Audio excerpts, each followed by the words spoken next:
మరి గతంలో నోటిఫికేషన్ వచ్చినప్పుడు వర్గీకరణ లేనప్పుడు ఆ నోటిఫికేషన్లకు ఇప్పుడు వర్గీకరణ ఎట్లా వర్తింపజేస్తామని చెప్పి ఇప్పుడు మళ్ళీ ముఖ్యమంత్రి కాకుండా వేరే మంత్రులతోటి వేరే దళారులతోటి కొంతమంది ఎమ్మెల్యేలతోటి ముఖ్యమంత్రే మాట్లాడిస్తున్నాడు. మరి గత నోటిఫికేషన్లకు వర్గీకరణ లేనప్పుడు ఇప్పుడు ఎట్లా వర్గీకరణ వర్తింపజేస్తామని ఇప్పుడు మాట్లాడుతున్న వాళ్ళు, మరి ముఖ్యమంత్రి గత నోటిఫికేషన్లకు వర్గీకరణ వర్తింపజేస్తామని ఎందుకు హామీ ఇచ్చిండో వాళ్ళు అడుగుతలేరు, ఈయన చెప్పట్లేదు. వాళ్ళు అడుగుతలేరు, ఈయన చెప్పట్లేదు. ఒకవేళ గత నోటిఫికేషన్లు కూడా వర్గీకరణ వర్తింపజేయడం కుదరదు కదా అని సమాజం ఎవరని అనుకుంటే, గత నోటిఫికేషన్లకు వర్గీకరణ వర్తింపజేయడం ఇప్పుడు కుదరదు కదా అని చెప్పి ఎవరన్నా సమాజంలో ఇతర వర్గాలు అనుకుంటే, మరి కాంగ్రెస్ ప్రభుత్వాలు ఉన్నప్పుడే ఈ ద్వంద్వ విధానం ఎందుకు వస్తుంది? కాంగ్రెస్ ప్రభుత్వం ఉన్నప్పుడే ఈ ద్వంద్వ విధానం ఎందుకు వస్తుంది? మీకు ఒక విషయాన్ని గుర్తు చేస్తున్నాను నేను. తెలుగుదేశం ప్రభుత్వం ఉన్నప్పుడు గ్రూప్ 1 పోస్టులకు సంబంధించిన విషయంలో 2003 నవంబర్ 11న గ్రూప్ 1 పోస్టులకు నోటిఫికేషన్ జారీ చేశారు. 2003 తెలుగుదేశం ప్రభుత్వం ఉన్నది. గ్రూప్ 1 పోస్టులకు 116 పోస్టులకు నోటిఫికేషన్ ఇచ్చారు. అప్పుడు వర్గీకరణ ఉన్నది. కాంగ్రెస్ ప్రభుత్వం వచ్చినాక దాన్ని మళ్ళీ రివైజ్ చేస్తూ అదే నోటిఫికేషన్ని మళ్ళీ రెండోసారి ఇచ్చారు. అది జూన్ 6వ తారీఖు నాడు ఇచ్చారు 2004. అప్పటికీ వర్గీకరణ ఉన్నది. అంటే వర్గీకరణ ఉన్నప్పుడే 2 సార్లు నోటిఫికేషన్ జారీ చేశారు. వర్గీకరణ ఉన్నప్పుడే ఎగ్జామ్ కూడా జరిగింది, రద్దు కాలే.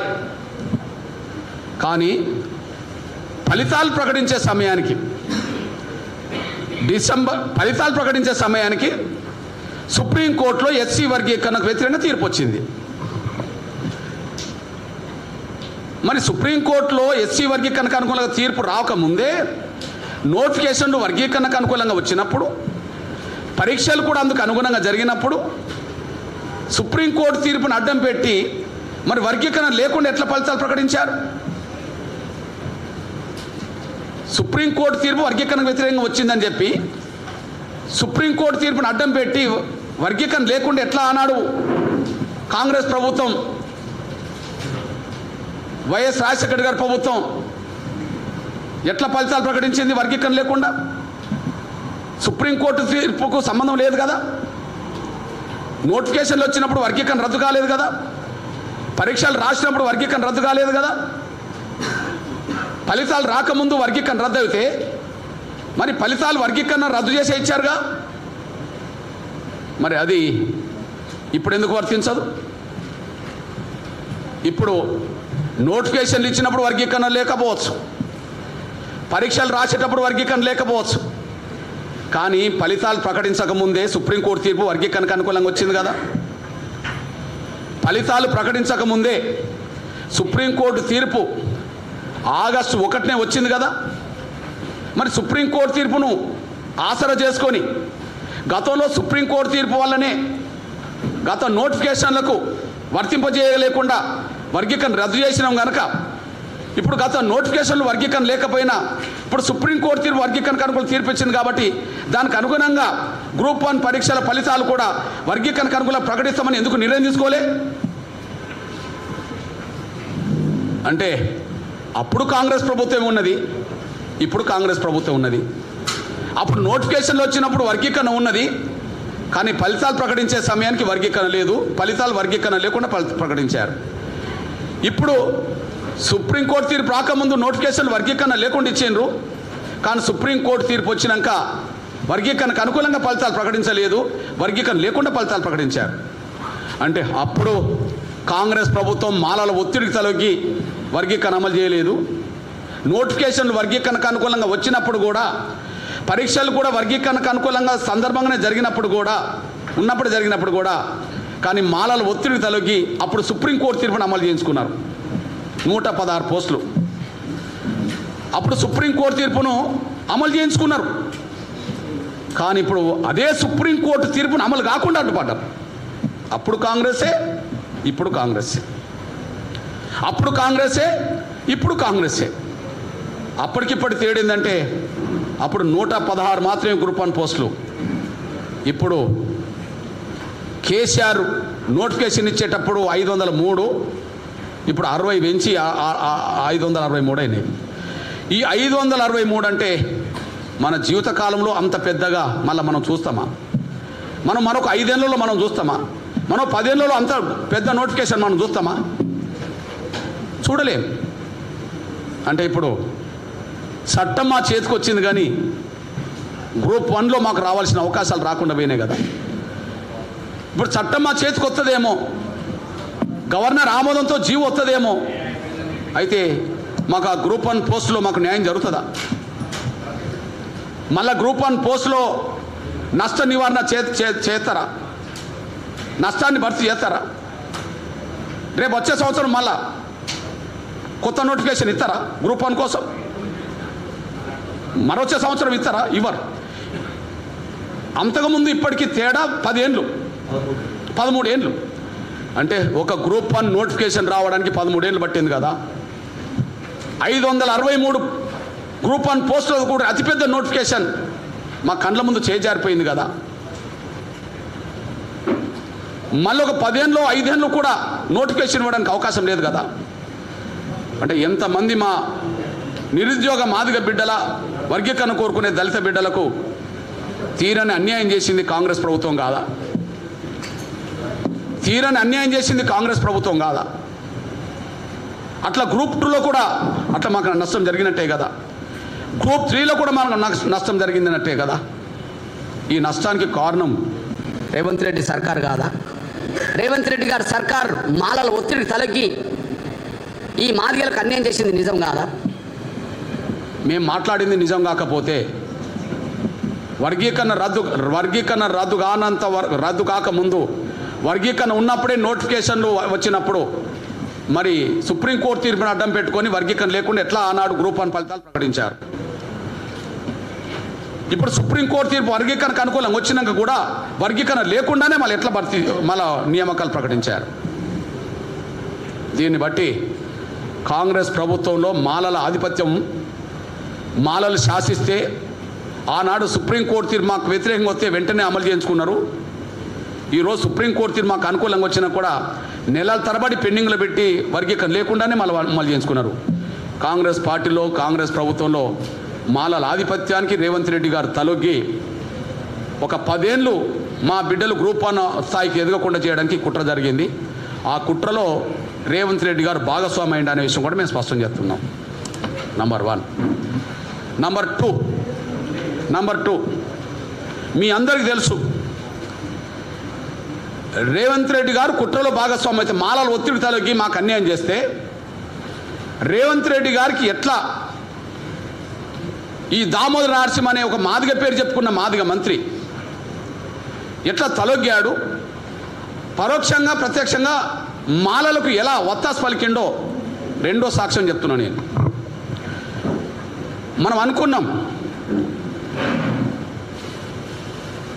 ఎస్సీ వర్గీకరణ జరిగేంత వరకు కొత్త నోటిఫికేషన్లు ఇవ్వమని వాళ్ళే ప్రకటన చేశారు. రేవంత్ రెడ్డి గారిదేమో గత నోటిఫికేషన్లకు వర్గీకరణ వర్తింపజేస్తామని, అది జరగలే. కానీ ప్రభుత్వం తీసుకున్న నిర్ణయం కొత్త నోటిఫికేషన్లు వర్గీకరణ జరిగేంతవరకు ఇవ్వము అని. నిజంగానే కొత్త నోటిఫికేషన్లు వర్గీకరణ జరిగేంతవరకు ఇవ్వనని ఒకవైపు ప్రభుత్వం ప్రకటన చేసి, మరి సుప్రీంకోర్టు తీర్పు ఆగస్టు 1న వస్తే, సుప్రీంకోర్టు తీర్పు ఆగస్టు 1న వస్తే 21/9 సుప్రీంకోర్టు తీర్పు ఆగస్టు 1న వస్తే మరి సెప్టెంబర్ నెలలో వర్గీకరణ లేకుండానే ఉమ్మడి రిజర్వేషన్ విధానం పరంగానే హెల్త్ డిపార్ట్మెంట్లో, అది కూడా మాదిగాని చెప్పబడుతున్న తను చెప్పుకుంటున్నాడేమో కానీ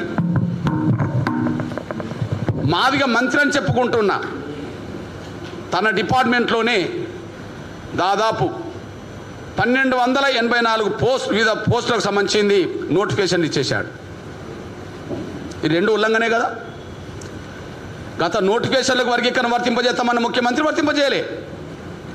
దానివల్ల మా టీచర్ పోస్టులు పోయినాయి, మా జూనియర్ లెక్చరర్ పోస్టులు పోయినాయి, మా గ్రూప్ 1 పోయింది, మా గ్రూప్ 2 పోయింది, మా గ్రూప్ 3 పోయింది, ఇతర డిపార్ట్మెంట్లో కూడా పోయినాయి. మరి వర్గీకరణ జరిగినాకనే నోటిఫికేషన్ ఇస్తామన్నది ప్రభుత్వమే. వర్గీకరణ లేకుండానే సుప్రీంకోర్టు తీర్పు ఆగస్టులో వస్తే సెప్టెంబర్లో వైద్య ఆరోగ్య శాఖలోనే వివిధ నియామకాలకు సంబంధించిన విషయంలో నోటిఫికేషన్లు జారీ చేయడం జరిగింది. దీన్ని ఎలా భర్తీ చేస్తారు? ఈ సుప్రీంకోర్టు తీర్పు వచ్చిన తర్వాత కదా నోటిఫికేషన్లు ఇచ్చింది. వర్గీకరణ జరగక ముందు నోటిఫికేషన్ ఇవ్వమని చెప్పి ప్రభుత్వం చెప్పింది కదా. ఏ శాఖలో ఈ నోటిఫికేషన్లు వచ్చినాయి? వైద్య ఆరోగ్య శాఖలే నోటిఫికేషన్లు వచ్చినాయి. వైద్య ఆరోగ్య శాఖకు మంత్రి ఎవరు? దామోదర రాష్ట్రమే మంత్రి. మరి ఎట్లా మాదిగ బిడ్డలకు మేలు చేసిండు ఈయన? మాదిగ బిడ్డలకు, వర్గీకరణ కోరుకునే బిడ్డలకు దగా చేసినట్టే కదా. తెలవదా ఈయనకు? వర్గీకరణ జరిగేంత వరకు నోటిఫికేషన్ ఇవ్వమని చెప్పిన ప్రభుత్వంలో భాగస్వామి కదా. మాదిగల కోటలో వచ్చిన మంత్రి కదా. ఎట్లా నోటిఫికేషన్ ఇచ్చాడు వర్గీకరణ లేకుండా? ఇవాళ వీళ్ళు నీతులు చెప్తున్నారు.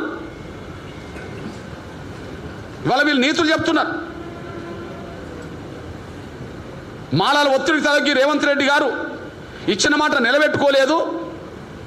రాబోయే 10 ఏళ్ళకు కూడా మా బిడ్డలకు అవకాశాలు రాని పద్ధతిలో గ్రూప్ 1, గ్రూప్ 2, గ్రూప్ 3 కొట్టి పారేశారు. వాళ్ళకు దోషిపెట్టారు. అంటే చట్టం మా చేతిలో పెట్టిండ్రు, ఉత్త చిప్పలాగా ఉద్యోగాలని వాళ్ళ కట్టబెట్టేసిండ్రు. ఆనాడు అంబేద్కర్ ఆవేదన అదే, ఈనాడు ఎంఆర్పిఎస్ ఆవేదన కూడా అదే. ఉత్త చెప్పే కదా. మీరు చెప్పండి నా సోదరులారా, మీరు రిపోర్టర్సు, మళ్ళీ గ్రూప్ 1 నోటిఫికేషన్ ఈ సంవత్సరం వస్తుందా? వచ్చే సంవత్సరం ఇస్తారా? ఇంకో 2 ఏళ్ళకి ఇస్తారా? ఇంత పెద్ద గ్రూప్ 1 నోటిఫికేషన్ మళ్ళీ వస్తుందా? 563. ఇందులో వాళ్ళ లెక్క ప్రకారం 9% వస్తుందా? మాకు వాళ్ళు ఇచ్చిన లెక్క ప్రకారమైన 9% వస్తుందా? రాదు కదా. ఒక గ్రూప్ 1 ఆఫీసరు 30 ఏళ్ళు సర్వీసులో ఉంటే మినిమం ఎంతో మందికి సేవ చేసుకుంటారు కదా. వాళ్ళు ఐఏఎస్ ఆఫీసర్లుగా ప్రమోట్ అవుతారు కదా. ఇతర డిపార్ట్మెంట్లో ప్రమోట్ అయ్యి కీలక స్థాయికి వస్తారు కదా. అవకాశం చేజారిపోయింది కదా. చేజారిపోవడానికి కారణం రేవంత్ రెడ్డి గారే కదా. చేజారిపోవడానికి కారణం దామోదర రాష్ట్రమే కదా. వీళ్ళిద్దరు ఒత్తిడికి గురైంది మాలల వల్లనే కదా. మాలల ఒత్తిడి తలకి మాదిగలకు ద్రోహం చేశాను కదా.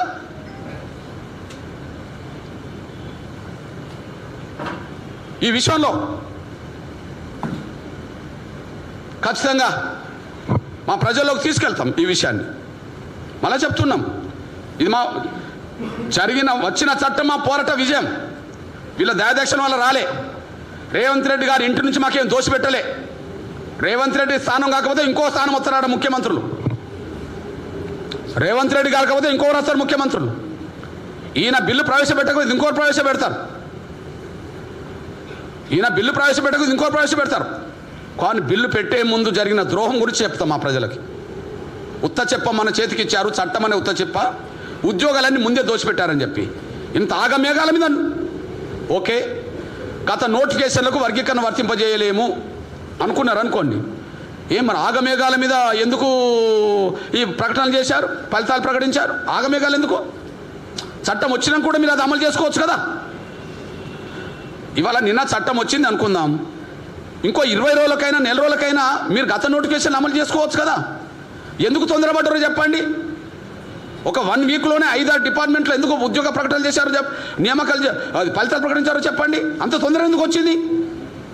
అంటే చట్టం వచ్చినాక గతంలో వాటికి కూడా వర్తింపజేసే అవకాశం వస్తుందేమో, అది రాకుండా చేయడం కోసం కుట్ర చేస్తే, ఆ కుట్రలకు తలొగ్గింది మాలలు కుట్ర చేస్తే, ఆ కుట్రలకు తలొగ్గింది రేవంత్ రెడ్డి గారు, ఆ కుట్రలకు తలొగ్గింది దామోదరరావు గారు. మాలలతో కుమ్మక్కైండు, మాలలతో తలొగ్గేశారు. వీళ్ళిద్దరే దానికి బాధ్యులు. ఈ విషయంలో మేము స్పష్టంగా చెప్తున్నాం. నంబర్ 1, మా ఉద్యమ ఘట్టాలను నెమరేసుకోవడానికి ప్రచారంలో ఉంటాం. సాధించింది మా విజయమే. కానీ విజయం దక్కే ముందు జరిగిన ద్రోహాన్ని కూడా మా ప్రజల్లోకి తీసుకెళ్తాం. విజయం దక్కే ముందు మా ప్రజలకు జరిగిన ద్రోహం కూడా మేము తీసుకెళ్తాం. ద్రోహానికి బాధ్యత వహించాల్సింది కాంగ్రెస్లో ముఖ్యమంత్రి రేవంత్ రెడ్డి గారు, అదే సమయంలో దామోదర రాజనరసింహ గారు దీనికి బాధ్యత వహించాల్సి వస్తుంది. ఈ విషయాన్ని మా ప్రజలకు తీసుకెళ్తాం 4 రోజుల పాటు. ఇక పోతే నా సోదరులారా, నిన్న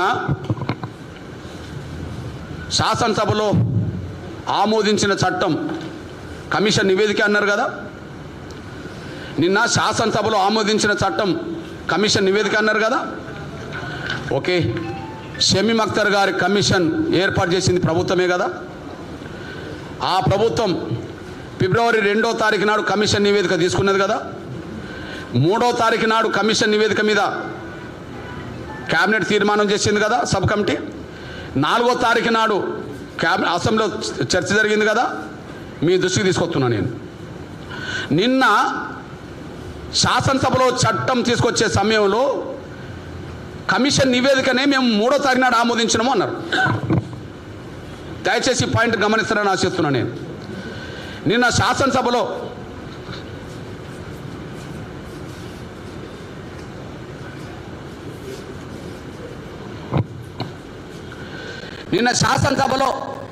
బిల్లు ప్రవేశపెట్టిన మంత్రి దామోదర రాజనరసింహ ఏం ప్రకటన చేసిండు? కమిషన్